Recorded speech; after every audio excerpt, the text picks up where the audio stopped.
Welcome, बहुत बहुत स्वागत है आप सबका आपके यूट्यूब चैनल में स्टे विथ मी में। और ये काफ़ी इम्पॉर्टेंट वैकेंसी है भारतीय जीवन बीमा निगम में। और ये AAO का नाम आपने सुना होगा। इसे हिंदी में नाम यहाँ पर लिखा है सहायक प्रशासनिक अधिकारी।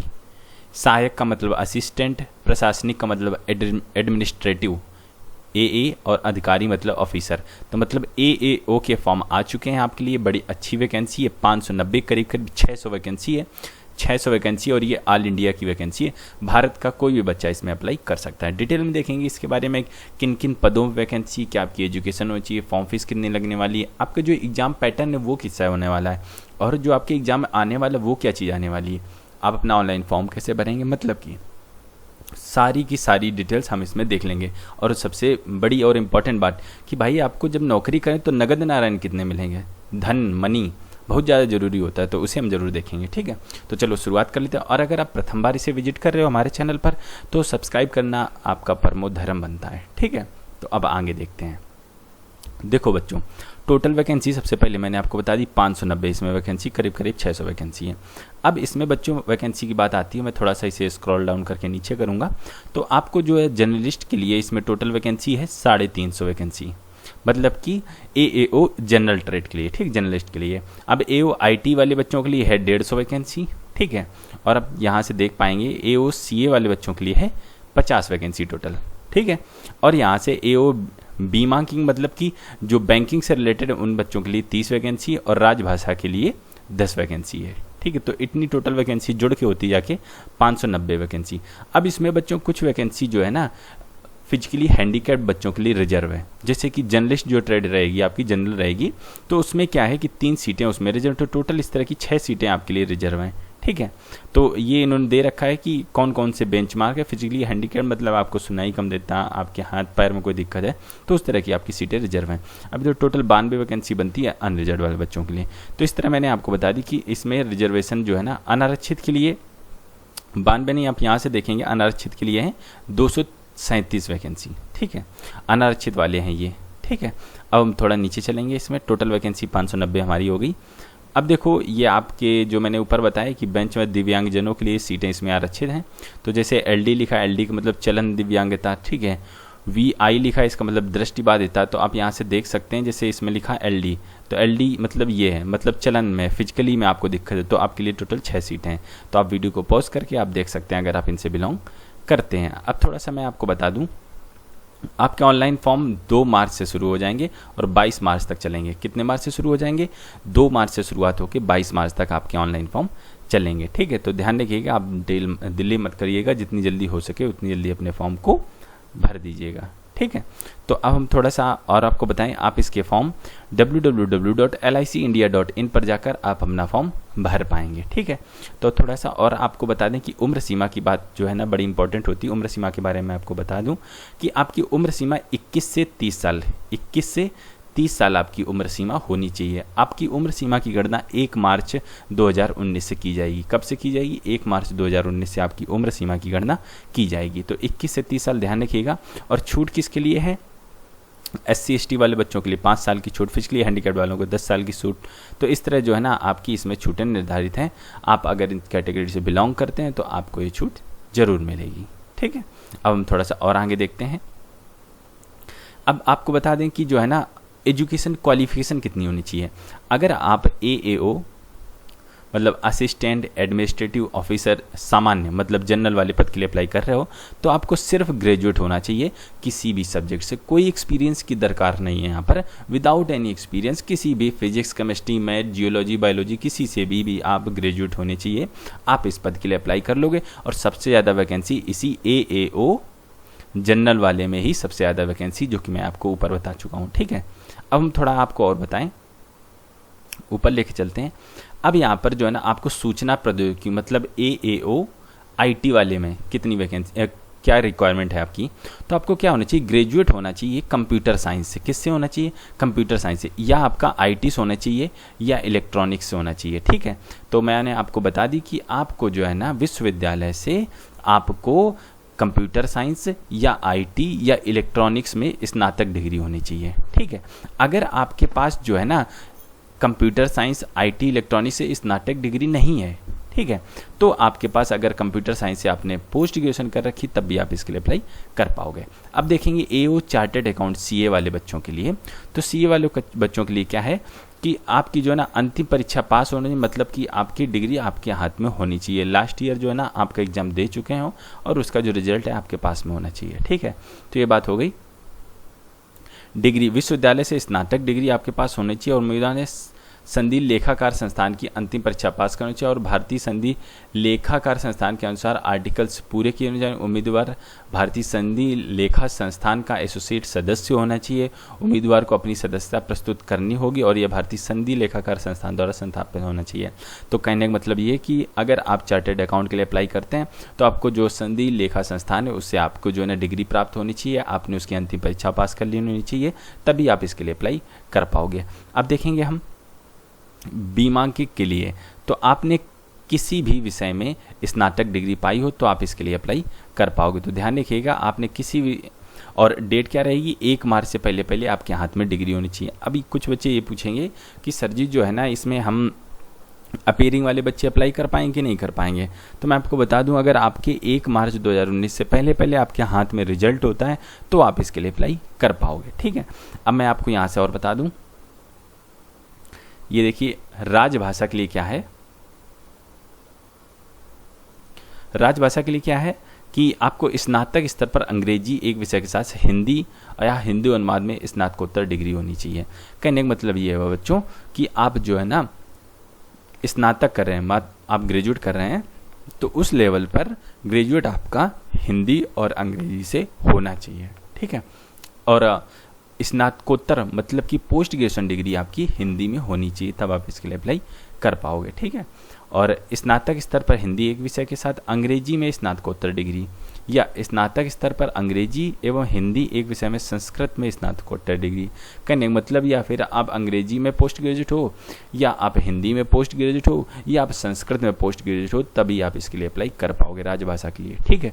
तो ये बात इसके लिए होगी। अब हम थोड़ा सा और आगे चलेंगे जो आपके लिए इंपॉर्टेंट होगा। सबसे पहले मैं आपको यहाँ बता दूं कि आपको परिश्रमिक कितना वेतन कितना मिलेगा। देखो जी, ये सारे पद हैं, सब एओ के पद हैं। आपका जो बेसिक वेतन रहेगा 56,000 रुपये से आपकी स्टार्टिंग होगी, लेकिन इसमें बहुत चीज़ें अलग से जुड़ जाएंगी। जैसे कि आपको देखो विशेष भत्ता आपको अलग से दी जाए, ग्रेजुटी आपको अलग से दी जाए, एलटीसी आपको अलग से दिया जाए, नगद चिकित्सा लाभ आपको तुरंत मिलेगा, ठीक है।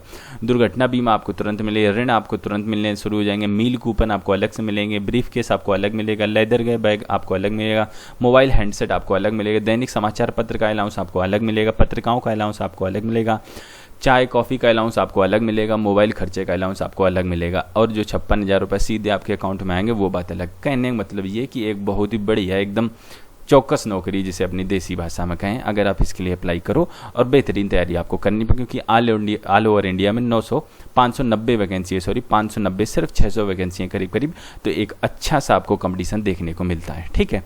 और इसके मैं आपको नीचे अभी बताने वाला हूँ इसका एग्ज़ाम पैटर्न है। तो मैं आपको ये बता दूं कि जो है ना आपको मिनिमम, अगर आप इसमें सेलेक्ट हो जाते हो तो 4 साल की आपको नौकरी करनी पड़ेगी। अगर आप नौकरी छोड़ते हो तो आपको 2 लाख रुपए इन्हें भत्ता देना पड़ेगा, मतलब कि मिनिमम 4 साल की नौकरी आपको करनी पड़ेगी, ठीक है। तो ध्यान रखिए, गारंटी बॉन्ड मैंने आपको यहाँ पर बता दिया।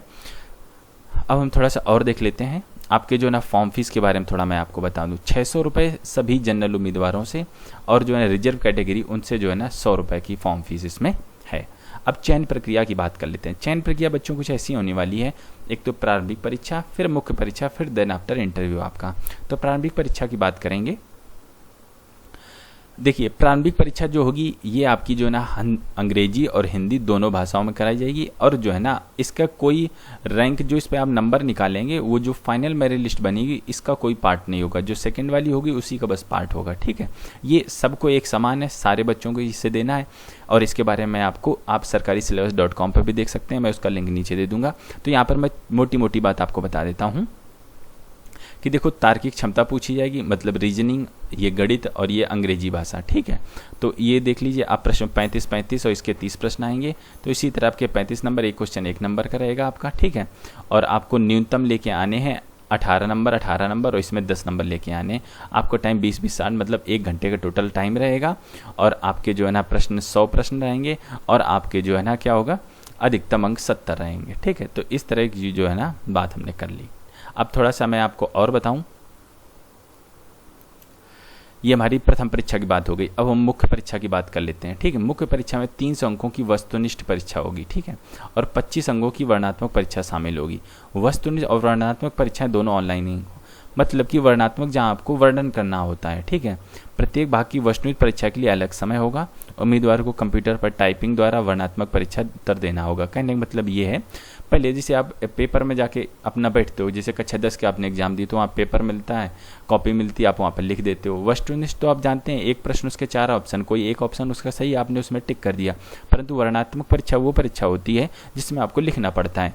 वैसे वर्णनात्मक परीक्षा ऑफलाइन होती थी, लेकिन इसमें ये लोग ऑनलाइन करा रहे हैं, आपको वहाँ पर टाइप करना पड़ेगा। आपको अपने पेन कॉपी पर पेन से लिखना नहीं पड़ेगा, आपको कंप्यूटर पर ही लिखना पड़ेगा। तो इस तरह की आपकी ये सेकेंड मुख्य परीक्षा रहेगी। ठीक है, तो 300 अंकों की वस्तुनिष्ठ परीक्षा और 25 अंकों की वर्णनात्मक, मतलब 325 नंबर का टोटल आपका हिसाब किताब होने वाला है। ठीक है, तो अब थोड़ा सा मैं आपको बता दूं, जो एओ सामान्य वाले बच्चे हैं उनके लिए जो मुख्य परीक्षा होने वाली है उसमें तार्किक क्षमता मतलब रीजनिंग, सामान्य ज्ञान और डाटा विश्लेषण और बीमा एवं वित्तीय बाजार से, ये तो हमारे हो गए ऑब्जेक्टिव वाला, 2 घंटा आपके लिए इतना टाइम मिल गया। ठीक है, लेकिन इसके बाद जो मैंने आपको लिखने वाली परीक्षा बताई, अंग्रेजी भाषा निबंध रहेंगे, 2 निबंध रहेंगे, 25 नंबर के रहेंगे। ठीक है आपके, और अंग्रेजी में ही आपको लिखना पड़ेगा, 30 मिनट का आपको टाइम मिलेगा।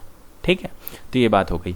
ये तो हमने सामान्य वाली बता दी, एओ सामान्य के लिए। और जो बच्चे सूचना प्रौद्योगिकी, चार्टर्ड अकाउंट और बीमा के लिए भर्ती कर रहे हैं तो उनके लिए कुछ इस तरह का आपका प्रावधान रहने वाला है। आपका भी वर्णनात्मक परीक्षा होगी, मतलब आपको भी एक रिटन टाइप का एग्जाम देना पड़ेगा जो कि आपका कंप्यूटर में ही होगा। ठीक है, और आपकी तार्किक क्षमता, सामान्य ज्ञान और पेशेवर ज्ञान और बीमा एवं वित्तीय बाजार की जानकारी आपसे इसमें पूछी जाएंगी। ठीक है, तो ये बात हो गई। अब राजभाषा वाले जो बच्चे हैं एओ राजभाषा के लिए, उनके लिए तार्किक क्षमता, सामान्य ज्ञान और पेशेवर ज्ञान, बीमा एवं वित्तीय बाजार जानकारी, इस तरह आपका ये होगा। ये तो आपका हो जाएगा ऑब्जेक्टिव। इसके बाद आपका होगा सब्जेक्टिव 25 नंबर का, तो 30 मिनट का आपको भी टाइम मिलेगा।